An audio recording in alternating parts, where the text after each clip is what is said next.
ତ ନମସ୍କାର ଦର୍ଶକ ବନ୍ଧୁ, ମୁଁ ଜୀବନ ସ୍ୱାଗତ କରୁଛି ମୋର ଆଜିର ଆଉ ଗୋଟେ ନୂଆ ଇନଫର୍ମେସନ୍ ଭିଡ଼ିଓରେ। ତ ଦର୍ଶକ ବନ୍ଧୁ, ଆଜିର ଭିଡ଼ିଓଟି ହେଉଛି କି କେଉଁ ଜିଲ୍ଲାମାନଙ୍କରେ କେତେ ଧାନ କଟାଯାଉଛି ଏବଂ କେଉଁ ଜିଲ୍ଲାରେ କୁଇଣ୍ଟାଲ ପିଛା କେତେ କଟନୀ ଛଟନୀ ହେଉଛି। ତ ସେସବୁ ବିଷୟରେ ମୁଁ ଆଜି ଆପଣମାନଙ୍କୁ ଜଣେଇବି। ତ ଯଦି ଭିଡ଼ିଓଟି ଭଲ ଲାଗୁଥିବ ତ ସବସ୍କ୍ରାଇବ୍ କରିବା ପାଇଁ ଜମା ବି ଭୁଲନ୍ତୁନି ଏବଂ ଯଦି ମୋ ଚ୍ୟାନେଲକୁ ସବସ୍କ୍ରାଇବ୍ କରୁଛନ୍ତି ତ ମୁଁ ଯେଉଁ ନୂଆ ନୋଟିଫିକେସନ୍ ଦେବି ତ ଆପଣଙ୍କ ପାଖରେ ଏସବୁ ଯାଇ ପହଞ୍ଚି ପାରିବ। ତ ଦର୍ଶକ ବନ୍ଧୁ, ଆପଣ ଜାଣିଛନ୍ତି କି ଏବେ ହେଉଛି ଧାନ ଦେବା ଟାଇମ୍, ମାନେ ଧାନ ମଣ୍ଡିରେ ଏବେ ପ୍ରାୟ ଜିଲ୍ଲାରେ ସବୁ ଧାନ ସବୁ ଦିଆଗଲାଣି। ତ କିଛି ଜିଲ୍ଲାରେ ମଧ୍ୟ ଧାନ ଅଲରେଡ଼ି ସରକାର ନେଲେଣି। ତ ଦର୍ଶକ ବନ୍ଧୁ, ମୁଁ ଆପଣଙ୍କୁ କହିବା ପାଇଁ ଚାହୁଁଛି କି ଆପଣ ଯେ କମ୍ପ୍ଲେନ୍ କରୁଛନ୍ତି କି ଗୋଟେ କୁଇଣ୍ଟାଲ ପିଛା ଧାନ ଆମର 3 କେଜିରୁ 4 କେଜି କଟାଯାଉଛି ଆଉ ଏଥିରେ ସରକାରଙ୍କ ନିୟମ ଅଛି। ତ ମୁଁ ଆପଣଙ୍କୁ କହୁଛି କି ସରକାରଙ୍କର ଏଥିରେ ନିୟମ କିଛି ନାହିଁ, କି ସରକାର କହିନାହାନ୍ତି କି ଗୋଟେ କୁଇଣ୍ଟାଲ ପିଛା 4 କେଜିରୁ 5 କେଜି ଧାନ କାଟ ବୋଲି। ତ ଏଥିରେ କାଟୁଛନ୍ତି କେଉଁମାନେ ନା ମିଲର ମାନେ। କାହିଁକି ସେମାନେ ଧାନ ଆପଣଙ୍କର ଟେଷ୍ଟ କରିବେ, ଧାନ ଟେଷ୍ଟ କରିସାରିଲା ପରେ ଯଦି ଆପଣଙ୍କର କିଛି ସେମିତି ଗୁଡ଼ି ବାଲି କିମ୍ବା ଅନ୍ୟାନ୍ୟ ପୋକା ଧାନ କିଛି ବାହାରିଲା ତ ସେତେବେଳେ ଆପଣମାନଙ୍କୁ 3ରୁ 4 କେଜି ହିସାବରେ ସେମାନେ କାଟନ୍ତି। କିନ୍ତୁ ସରକାର କହିନାହାନ୍ତି କି ଏଥିରେ ଧାନ କାଟିବା ପାଇଁ, କିନ୍ତୁ ଚାଷୀମାନେ କହୁଛନ୍ତି କି ସରକାରଙ୍କ ନିର୍ଦ୍ଦେଶରେ ଏସବୁ କାମ ହେଉଛି ବୋଲି। କିନ୍ତୁ ସରକାରଙ୍କର ଏଥିରେ କିଛି ଭୁଲ ନାହିଁ। ଚାଷୀମାନେ ଶେଷରେ ଯେତେବେଳେ ସେ ମିଲର ମାନେ ଧାନ କାଟୁଛନ୍ତି କୁଇଣ୍ଟାଲ ପିଛା 4 କେଜିରୁ 5 କେଜି, ଶେଷରେ ଚାଷୀ ଭାଇମାନେ କହୁଛନ୍ତି କି ଯାହା କାଟୁଛ କାଟ, ଆମର ଧାନଟା ଆପଣମାନେ ନେଇଯାଆନ୍ତୁ। ତ ସରକାର ମିଲର ଭିତରେ ଶେଷରେ ବଳି ପଡ଼ୁଛନ୍ତି ଆମର ଚାଷୀ ଭାଇମାନେ। କିନ୍ତୁ ଗଭର୍ଣ୍ଣମେଣ୍ଟ ରୁଲ୍ ଅନୁସାରେ ମୁଁ ଆପଣଙ୍କୁ କହିଦେବି କି ଗଭର୍ଣ୍ଣମେଣ୍ଟ ରୁଲ୍ ଅନୁସାରେ ଏମିତି କୌଣସି ଜିନିଷ ନାହିଁ କି ଆପଣମାନେ ତାହାକୁ କାଟିବେ ଏବଂ କୁଇଣ୍ଟାଲ ପିଛା 4 କେଜି 5 କେଜି ମାନେ ମନ ଇଚ୍ଛା କାଟିପାରିବେ।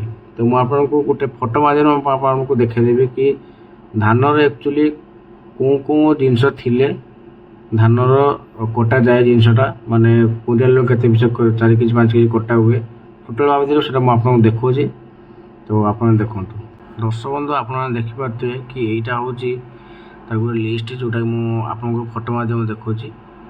ତ ଏଇଟା ମୁଁ ଆପଣଙ୍କୁ କହିଦେବାକୁ ଚାହୁଁଛି କି ଦେଖିପାରୁଥିବେ ଆପଣମାନେ, ଏଇଠି ଲେଖା ହେଇଛି କି ମାଟି ଗୋଡ଼ି ବାଲି ପଥର ବା ଧୂଳି ଇତ୍ୟାଦି ଜୈବ ପଦାର୍ଥ ଯେଉଁଟାକି 1% କଟାଯିବ। ଏବଂ ଖରେ ଲେଖା ହେଇଛି କାଠି କୁଟା ଧୂସ ଅଗାଡ଼ି ବା ପୋଲ ଇତ୍ୟାଦି, ଖରାପ ବେରଙ୍ଗୀ ପାଣି ଫୁଲା ପଚରା ଇତ୍ୟାଦି ଏସବୁରେ ଆପଣମାନଙ୍କୁ ଖରାପ ପାଣି ଫୁଲା ପକାଇବା ସର୍ବୋଚ୍ଚ ସୀମା ହୁଏ 4%। ତ ଯେଉଁଟାକି ଆପଣଙ୍କର 80% କଟାଯିବ। ତାହେଲେ 1-2% ହେଇଗଲା। ବାକି ହେଲା ଅପରିପକ୍ୱ କଞ୍ଚା ସବୁଜ ବଙ୍କା କିମ୍ବା ସଂକୁଚିତ ଇତ୍ୟାଦି, ମାନେ ଆପଣଙ୍କ ପାଖରେ ଯଦି ଧାନର ଆପଣଙ୍କର କଞ୍ଚା ଥିବ ଏବଂ ସବୁଜ ଥିବ ତ ସେ ମଧ୍ୟରେ ସରକାର ଆପଣଙ୍କୁ କାଟିବେ 5%, ଯେଉଁଟାକି ମୁଁ ଆପଣଙ୍କୁ କହିଥିଲି 5% କଟାଯିବ। କିନ୍ତୁ ସାଧାରଣ ଧାନର ଉତ୍ତମ ଧାନରେ ସରୁ ଧାନରେ ମିଶ୍ରିତ ମୋଟା ଧାନ, ମାନେ ଯଦି ଆପଣଙ୍କର ମୋଟା ଧାନ ସହିତ ସରୁ ଧାନ ଥିବ ତାହେଲେ ସେଇଟା ଆପଣଙ୍କର 3% କାଟିବେ ସରକାର।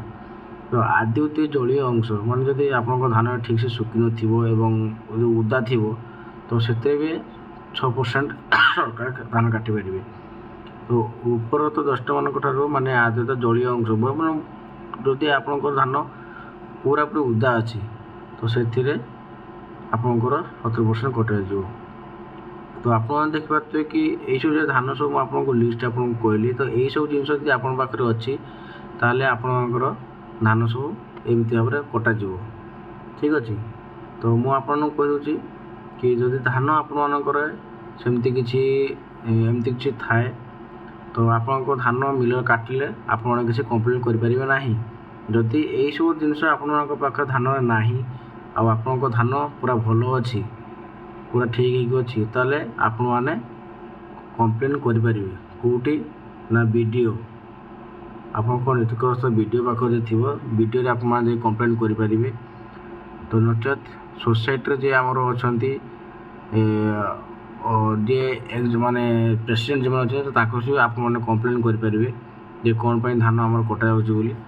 तो एक्चुअली गवर्नमेंट रूल अनुसार तमर धान सब टेस्ट करने माने पेडी टेस्ट करने आम रोच किए ना